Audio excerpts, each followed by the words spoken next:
Hello, my name is Scuria-Herman. Last time on this channel, I reacted to Aesop Rock's Jumping Coffin, and in that comment section, a bunch of you said that the album that song came from had this overarching story to it. And one of the comments from Anthony V suggested that I check out The Gates or Kodokushi. So I think today we'll check out Kodokushi. I hope I'm pronouncing that right. If you remember, if you've been around on the channel long enough, I pronounced pigeonometry incorrectly as well. So a word that's even less English is probably mispronouncing it, to say the least. This one does not come with a video. It is only audio, but we haven't done one of these in a while. And I think every time there's a video, I get kind of distracted by the video. So maybe this will be a chance for me to show off my lyricism and interpretation abilities. And then underneath you put, of which I have none. I mean, I think I'm getting better. I've gotten comments that are getting better, and personally I do feel like I'm getting better. I'm still not great, but better is better. Good graphics already. That's the last time I'm gonna mention anything about graphics. We're gonna take a break from graphics for today. Alright, let's see what he's got to offer in terms of lyrics. There's the rabbits that we saw in Jumping Coffin. There were two songs that were listed, The Gates and Kodokushi. I took a quick look at The Gates and I saw that it was more of like a film production, and I thought that we've been doing a lot of music videos lately, so I just wanted to check out something that was like more musically based, just because I feel like when I focus on that more, people like that more. So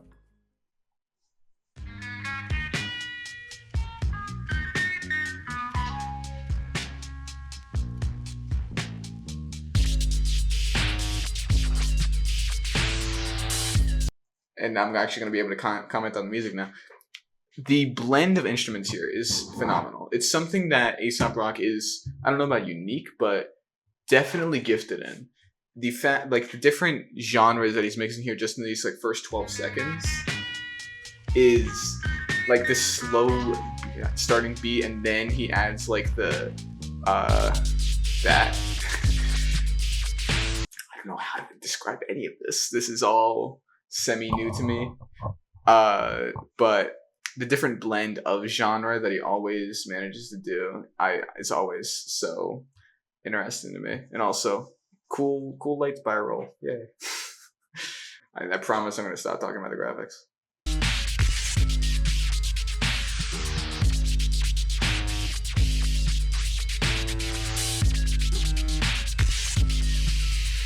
I shouldn't even be here.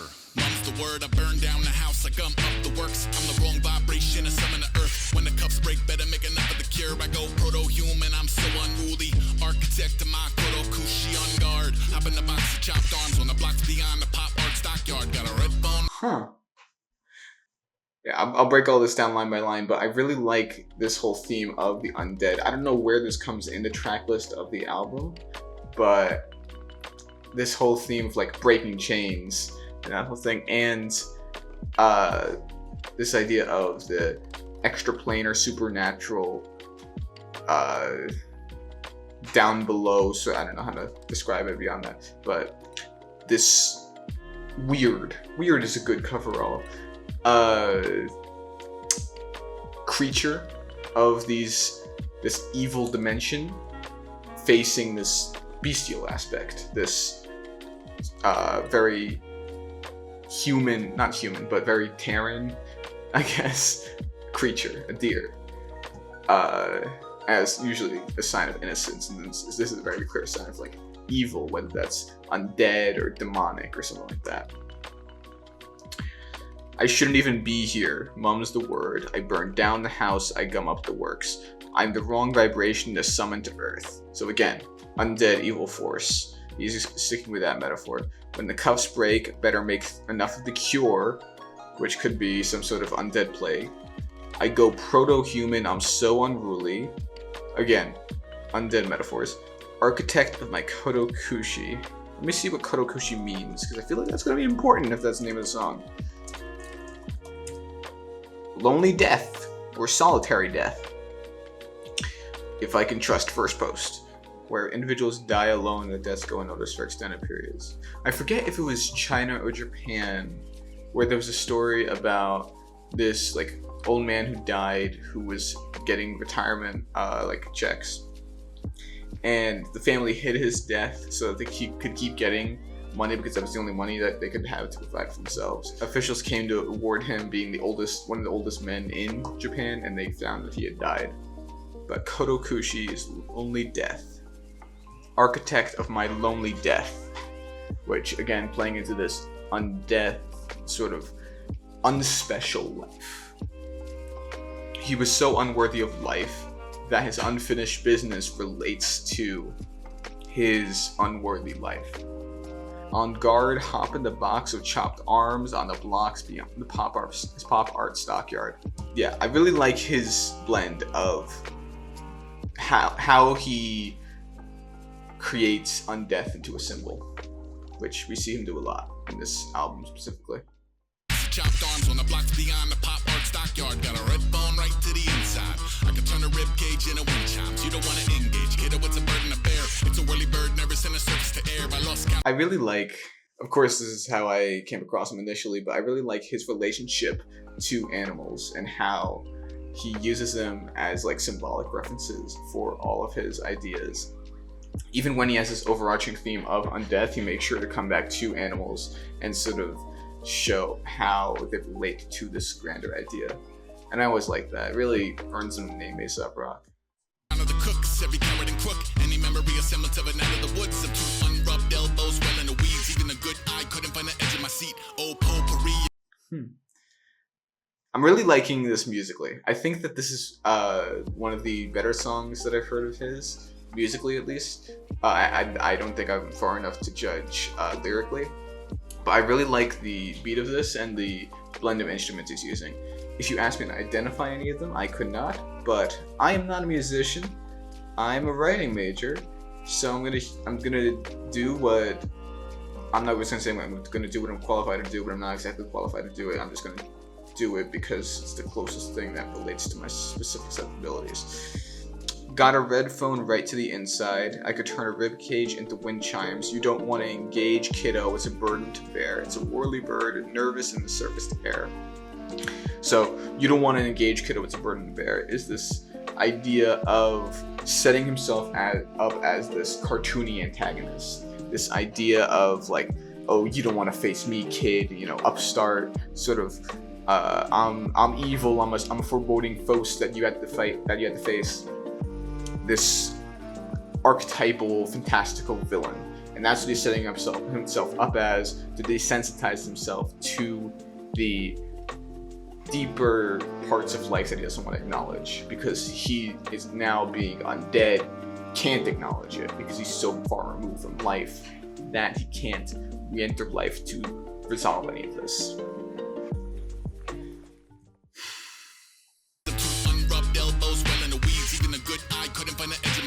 Oh, potpourri, confusing powers all mashed together and shooting outward. Intel gleaned from the prince. I like that. Ooh, like I wish I had words. You know, that's something I think to myself a lot. I wish I had words. That in the background here. That it feels very undead, sort of like the intro to J. Kill's Father Time, if anyone's heard of that, where there's the kind of like droning, sort of breathing undead sound. It just gives you this feeling of malaise, that sort of like unnerving, uncanny sort of thing. And it sounds cool and really blends well with the song. It just adds onto these things on several different layers. And I don't know how to describe it. Shooting out, couldn't find the edge of my seat. Oh, potpourri, confusing powers all mashed together and shooting outward. Intel gleaned from the Prince of Dark. Scarecrow every 10 for infinity yards. When a spirit and vessel consider living apart, it's official. I ain't signing for the mission alert. My call of duty stay all consuming, even if y'all see him as a dollar movie. Look. Oh, potpourri of confusing map powers. And if you think potpourri, that's something that's being used to cover up a foul stench. all mashed together and shooting outward. Intel gleaned from the Prince of Dark, going evil undead again. Scarecrow every 10 for infinity yards. When a spirit and vessel consider living apart, here we go to this sort of, I am so disconnected from my body because of my forced solitude upon myself that I am no longer human, I am spirit, but spirit is bad because the vessel was bad. It's official, I ain't sign up for the mission to LARP. And if you know LARPing, live action roleplay, my Call of Duty stay all consuming, even if y'all see him as a dollar movie. Look, so we're going all these different, like, I don't know if I call them social activities, but like hobbies and like activities for fun. We're talking live action roleplay, Call of Duty, dollar movie. And also that's very cool, midline rhyming, to rhyme Call of Duty with dollar movie. I don't know if that was intentional, but I just noticed that when I was listening to them. But these earthly passions, these earthly freedoms and activities that you could find joy in, he's now saying, like, I'm not going to go LARPing. My Call of Duty is only, like, I don't know, obviously Call of Duty is its own term, but I'm using it here as the franchise, the well-known franchise. And it's like, its obsession with it is too much, and being demeaning towards a dollar movie. Of course, the clearest one there is live action roleplay, and especially because of the ties to fantasy, but I just think that there might be a tie there, like a thin thread to Call of Duty and dollar movie. Show, I'm the worst there is. That pest control is no urban myth. That floating skull. That pest control is no urban myth. I really like this because it inserts images of this sort of like undead as a pestilence, and not pestilence in the biblical sense, but in the modern sense, in pest control. And that's very cool. That's very cool to like set something with a different sort of meaning in a past fantastical prehistorical time into modern time, into knowable time. And it's very cool. Very cool point of reference. Best in show, I'm the worst there is. That pest control is no urban myth. That floating skull just won't shut up. It's on a business trip. I'm below the crust. Y'all know what's up. Bad news from the black lung used to... That floating skull just won't shut up. And referencing Jumping Coffin, the skeleton was the one rapping. So I think he is so disconnected from his life that he is mad at himself for doing things that he at least at one point found himself enjoying doing, but also is just mad at himself for existing, and mad that he is now cursed to continue existing even following the end of his life. I don't need money to burn, I need sunsets purple and mother of pearl, come on. I don't need money to burn, I just need sunsets. And then it says the color purple and pearl, I think.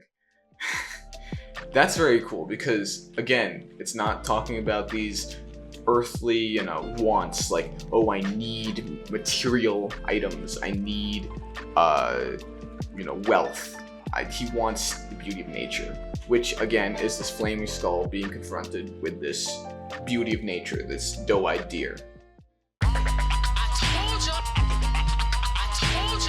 This sounds like a different person. The line repeated there is there they come now, you see them. Yeah. So it's, again, enemies fighting an undead larger threat. Or maybe not. I feel like that's a very ambiguous chorus. So very easy to leave it up to interpretation. I'ma need you to ease back. No peace out, lead to the evac. Don't be where you be at. I've been looking for a reason to react. I'ma need you to reset. No plea. I wonder what the significance of the second voice Don't is. creep in the deep end. I've been looking for a reason to see red. Territorial. Oh, okay, so now he's fighting back. Now he's fighting back as this undead force, fulfilling this, the whole role fulfillment, self-fulfilling prophecy kind of thing. I'm gonna need you to ease back, no peace out, flee to the evac, don't be where you be at. So yeah, it's more threatening, territorial. I think he does say territorial at Oh, he says territorial was the first line in the next verse. I just heard territorial as I was pausing. But yeah, territorial, that's a very good word to summarize the emotion here. I've been looking for a reason to react. I'm gonna need you to reset. No plea, no please, no defense. Don't creep in the deep end. I've been looking for a reason to see red. So again, fighting back, trying to get himself a reason to lash out. Organisms each glorifying our poor decisions. I'm a force you can forecast, swarming insects who eat all the corn like war is business. I'm pageant wait for my shallow grave. Insects eating corn, biblical. Plane ain't ring the bell. I pass through the walls of cool burgundy in both tooth and claw. Midnight managing incredible feat. A GP. Territorial organisms each glorifying our poor decisions. I'm a force you can forecast, swarming insects who eat all the corn like war is business. I pageant wave from my shallow grave. Patch me in from that astral plane. Ain't ring the bell, I pass through the walls. A cool burgundy in both tooth and claw. Ain't ring the bell is a cool line because that's referencing the bell they'd install on like certain graves of a certain time period. I forget where it is. I think 1800s. I'm actually wrong with that. But certain, I think maybe industrial.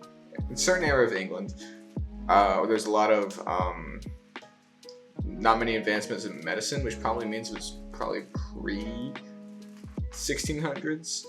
But I remember in a bunch of steampunk settings it's there, which means it would be around 1800s. I don't know. I'll put up the date when this fact comes from on screen. But they'd bury people and attach a bell that they could ring if they were still alive. They buried them too soon that they wake up. And a cool burgundy in both tooth and claw, which is again elevating this undead, unforeseen, unknowable threat into a real one. Into, you know, I'm wearing a cool burgundy outfit, and comparing the burgundy in tooth and claw to bestial aspect again. It is Aesop rock. After all. Cool burgundy in both tooth and claw. Midnight managing incredible feat. A GPS collar on the neck of the beast to go. Beep beep, any neck of the reef. Put a reaper on a second week of medical leave. I'm a seer, I can tell you how the curtain descend. And maybe hint at how it isn't with a circle of friends. I go by with the black sheep. Rah, catch me a patsy. Spaz unravel and blaspheme. There are a lot of biblical vibes in this. Whether or not it's meant to be interpreted as, I think that biblical and religious are misconstrued a lot. I think that biblicism and references to biblical events can exist outside of religious references, and I'm not saying that neither is like bad or neither is like superior or unwanted, but I think that biblical references is the same way I look at like literature. I combine literature and literary, so I said literary. But I look at it the same way I look at like literature references. Like if you reference the Odyssey, which is technically religious scripture, I look at it the same way. So a lot of biblical references in this song so far. Midnight managed an incredible feat. A GPS collar on the neck of the beast. It go beep beep any neck on the reef. Put a reaper on a second week of medical leave. A union for soul reapers. I'm a seer. I could tell you how the curtain descend, or maybe hint at how it isn't with a circle of friends. Which again isn't necessarily him saying that he has this like divine, I don't know, divine is the right word, diviner, I think is what I was thinking of. Divination, there you go. Divination magic. It could just be representative of his pessimism. And you know, you're gonna die alone. That's not necessarily a vision of the future. It could just be his pessimism being represented by a prediction that he's making about someone else that he has experienced himself because he has already died. I go by with the black sheep, rah, catch me a patsy. So again, he's looking at himself as separate from society, the black sheep, the odd one out, the one that doesn't fit in with society, that is in this extra plane of existence. spaz, unravel, and blaspheme. 100 hands, 1 million eyes, 2 bleeding gums, I will survive. That last line's rose colored only for a limited time. It all shifts when you militarize. I had a vision of a feather on a seasonal wind, in the shadow of a gargoyle fleeing a brick. Lean in, steal your chips. Where I'm from, y'all wouldn't even be in the mix. Hey. Huh. Very cool. I'll hold my thoughts for a little bit. Riddler to keep the date. It's a Groundhog D-Day. Jesus H. I was born on a horse at a steeplechase. My forte is frontline real estate. Talking about being born on a horse in a chase is sort of saying like I can never settle since birth, which is the general feeling of restlessness and lack of ability to cohere. Plus steak and frites, I take bloody as hell. If it burn black, point him at the honey and milk. I ain't sitting while you sully the well. I turn up in a jiff, jackknife when I jump in the pit. 100 hands, 1 million eyes, 2 bleeding gums, I will survive.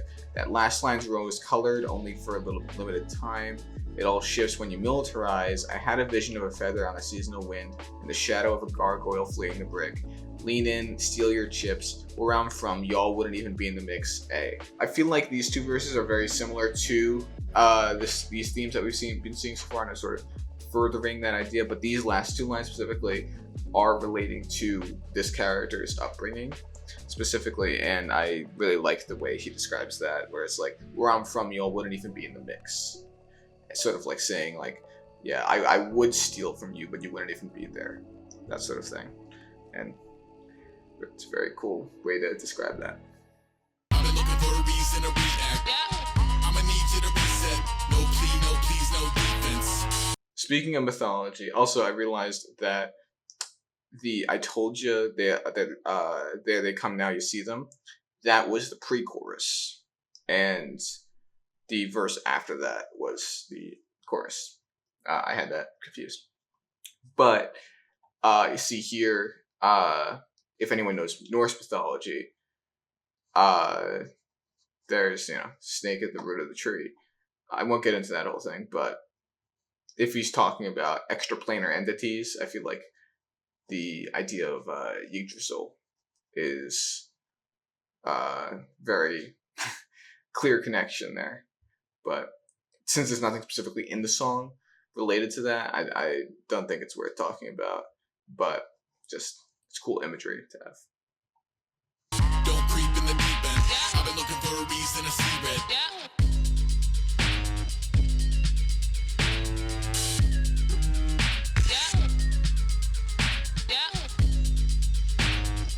Someone left a comment on, I know I'm speeding through this line because I already heard the chorus, but this serpentine creature in the water, someone made a point about Darby dragons in the comments, because he mentioned that in Jumping Coffin, I think. But that was this like center of the map in the water, where you're not supposed to go, sort of like, and not necessarily out of like, oh, it's actually dangerous, but no one's ever traveled there, and they just assume that there's dragons there, which is Darby dragons, and that's the kind of style of dragon that they draw, or serpentine creature. And there's the rabbit again. Really enjoyed that. I really like the beat of that. I really like the thematic elements. My commentary sort of dropped off near the end there, just because I felt like, in my opinion, not in my opinion, in my perspective, because I don't think I actually would agree with this if I look back on this later, but there was a lot of repetition of thematic elements as it went on.